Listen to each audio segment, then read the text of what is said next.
What's going on, guys? This is Rob, and we are back with Avengers versus X-Men versus Eternals. In this one, we're actually picking up in the aftermath of the conclusion of issue number 5, which is kind of funny because in the reading order, they say this one actually comes before issue number 5, but it doesn't quite make any sense. This comes after. But the thing about this is that where you did have the progenitor celestial that basically annihilated everybody, there are some who made it out alive, specifically those individuals who were actually inside of the progenitor celestial itself. Of course, Iron Man, Jean Grey, those individual guys. Now, the thing about this is that it really is, in the most true definition, a coming together of the Avengers, the X-Men, and the Eternals. And some of these guys have actually been both. For example, Wolverine has been both a X-Man and an Avenger. He's never been an Eternal. But nonetheless, right, their goal here is the same as it was before, to find some way to bring the progenitor celestial down. Except this time, it's not the same, right? Previously, when they launched a strike team, it was to try to find a weak point and destroy that weak point. Obviously, that failed because of the fact that they were dealing with a being of just cosmic power. So somehow getting inside of it and trying to find a way to deactivate it or end it from the inside out is seemingly the only way to pull that off. Now, the irony behind all this, and this is one of those things where Marvel's kind of changing it either for the story or because it's just the future nature of things, is when they get inside of the celestial itself. So the interior or the insides of a celestial have been depicted in different ways in Marvel Comics. In different instances, they've said that celestials are just beings composed of pure energy on the inside. In other instances, celestials are actually beings you can enter into. The reality here, and this current depiction of the inside of a celestial, has kind of been this way ever since Mr. Sinister had first entered into the dreaming celestial in Marvel Comics back in the day. So it's kind of the standard they're going with and will likely continue with for quite some time. But the important thing here is that once they're in there, they start to realize that the celestial literally has an antibody system, right? It has what amounts to human white blood cells insides of it, or organisms inside of it, that are designed to basically force out any kind of external factor that's not supposed to be there. In this instance, those individual guys. Now, the most logical question to ask here is, if this is a being of unfathomable power, why didn't it just incinerate them while they're inside? And the answer to that is comic book logic, the necessity of being able to tell the story. So what this does is, of course, it leads to the X-Men, the Eternals, and the Avengers all kind of bailing out as fast as they can, but these different antibodies end up adhering themselves to Tony Stark. And that's when Tony Stark goes through this really cool process, because he almost kind of finds himself in this cave, so to speak, and sees the body of Ho Jensen. And then he's immediately attacked by the Iron Man suit Mark I, right? Like the first suit of armor that he ever made, as primitive as it was comparing to the kind of stuff that he has now. And it's one of those things where he's sort of taunted by it, right? Where even the suit goes as far as to say, look at your legacy, Tony, look at what you've done. You keep building suits, people keep dying. I am the end result of your efforts to build some being out there that can really be a testament to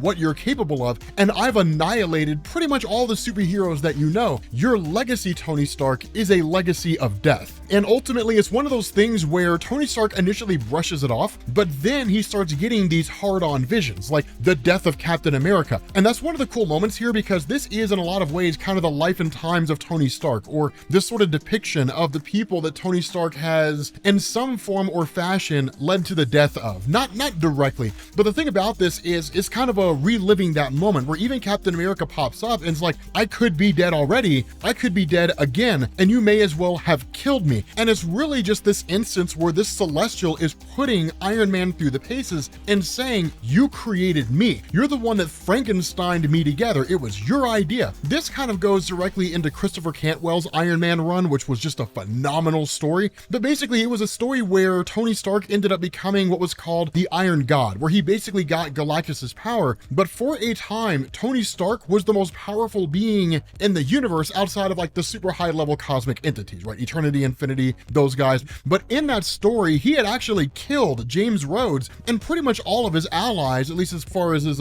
space friends team. But he's kind of taunted by that, right? Like, look at your legacy, Tony Stark. You killed me, right? James Rhodes kind of appearing as War Machine. And of course, he ended up kind of setting him back, but then he's basically shown or kind of presented with Ragnarok, right? Now, when it comes to Marvel Comics, Ragnarok appears in two different forms. There's the Ragnarok event, which is basically the death of all the Asgardians, right? The foretold prophecy of how the Asgardians will die. And then there was Ragnarok in the form of the Thor robot that Iron Man had created using a strand of Thor's hair and kind of cloned him and created a sort of cyborg in the process. But during the original Civil War event, when Ragnarok was originally presented to the world, it killed Bill Foster. And so Tony Stark is kind of confronted with that. like, your legacy is one of death and destruction. Your legacy is one where people end. Like, literally it says, you tried it with me and you saw what happened. You never learn. But the truth right now, a God was needed. You were the Iron God and you gave it up. If you were still the Iron God, you could have fought this Celestial, returned all to life, undone all woe, if only you had held it together for a few more weeks. Now, one of the things that I also want to point out here is that for these different circumstances that Tony Stark is being presented with, Tony Stark is presenting himself in a humble way. He's not ingratiating himself, but he's accepting his faults and accepting his failures. Like, in response to the idea of him having been the Iron God, having had the power of Galactus, his response is, it was too much for me and it's too much for anyone. And even here it's kind of stated, you're right, you could have never held it together. Men like you are slowly killing the planet. At least this cuts to the chase. You're an addict. Always will be. You're off booze and now you're addicted to saving the world. Bigger risk, bigger high. How fine can you cut it? Eventually, you were always going to push it too close. That it's really one of those things where it's like, he's always going from one addiction to another addiction, right? It's the nature of Tony Stark in Marvel Comics. And so it's one of those things where following that, he's presented with the Incredible Hulk. This, of course, is a homage to the original Sin story. For those of you guys who never read that, one of the things that had gone on there is that there was the original project that had led to Bruce Banner becoming the Incredible Hulk was actually a joint venture between Tony Stark and Banner. And I'm a little fuzzy on the details, but the long and short of it is that seemingly Tony Stark was aware of what was going on, that basically this gamma explosion could potentially have disastrous results and could actually lead to something like this happening to Banner, or at least affecting him in some way. But because of that, when Banner had learned that truth, he blamed Iron Man for the fact that he became Hulk in the first place. That's what this is. It's kind of really Iron Man being revisited by all his sins, but it's also Iron Man having to come to terms in his battle against the entirety of the superhero community, right? To face his own demons is to face the superhero community, because time and time again, Iron Man has done nothing but in a lot of ways fail the superhero community. And so what ends up happening is one of the things that he's forced to endure is the death of his parents, right? Watching his parents die.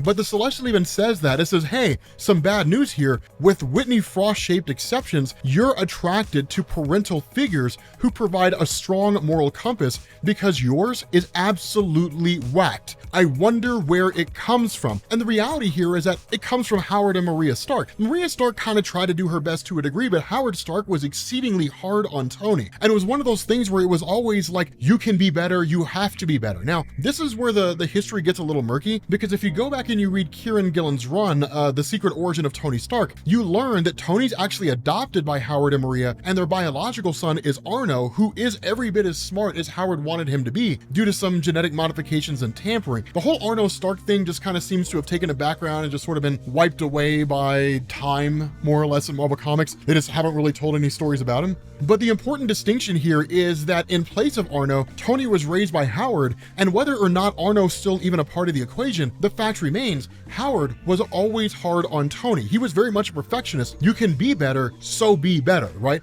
Being like trying your best is not good enough. Be the best, right? Like, only fools make mistakes. And so it's one of those things where in the end, you have this amazing realization, because Tony Stark kind of comes clean in terms of why he even does what he does in the first place. He says, I always hoped it was an accident or an assassination, that people claimed that it was, or that mom and dad faked their deaths or something. That's what orphans do. We make up stories that give a bit of drama, right? They give a reason to why this happened. But in the end, it was just a car crash. People die for no reason at all. And in response, the Celestial says, you are mistaken. There was a reason. They died because a machine failed them. If only they had been in a better machine, a machine that could have protected them in this hell world. And that is the source of why Tony Stark does what he does. Because in the end, he initially tries to blow off the entirety of the Celestial and saying like, I've got work to do, right? I don't really have time for any of this nonsense. And the response of the Celestial is is to basically appear as Howard Stark and to say,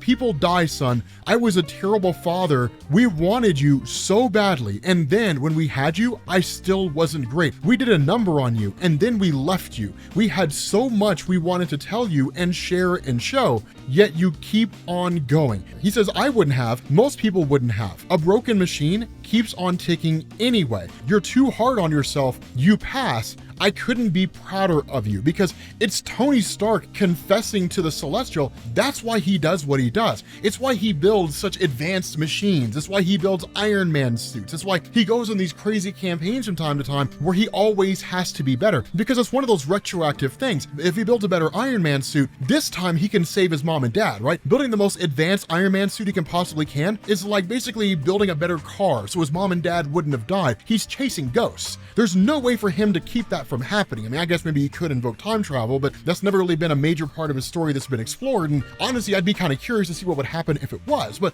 the reality here is the death of Howard and Maria Stark played a significant role in the life and times of Tony, because them dying in a car crash was just that. And so once it's all said and done, he kind of emerges from this quote unquote antibody cocoon, if you want to call it that, but basically brought about by the Eternals and the X-Men and the rest of the Avengers and so on and so forth. And the thing about it is that he talks about how he met his dad, and his dad told him, like, I'm proud of you. You've always become the person that I thought you would, and that sort of thing. So even if only on an emotional level, reconciling with his own father, and where it's initially brushed off by Mr. Sinister, the response of Iron Man is, no, like, you don't get it. It was testing me. And if it's still testing me, it's still testing us. And if it's still testing us, it means we have a chance to win. We have a chance to stave off the destruction of the planet. It's when that clock reaches zero, when the hand gets to midnight, then that's when we panic. But for right now, we're 5 minutes from annihilation, which means we have 5 minutes to save every living thing on Earth. With that being said, guys, we're going to bring this video to an end. Thank you all for watching, and I will catch you all later. Peace.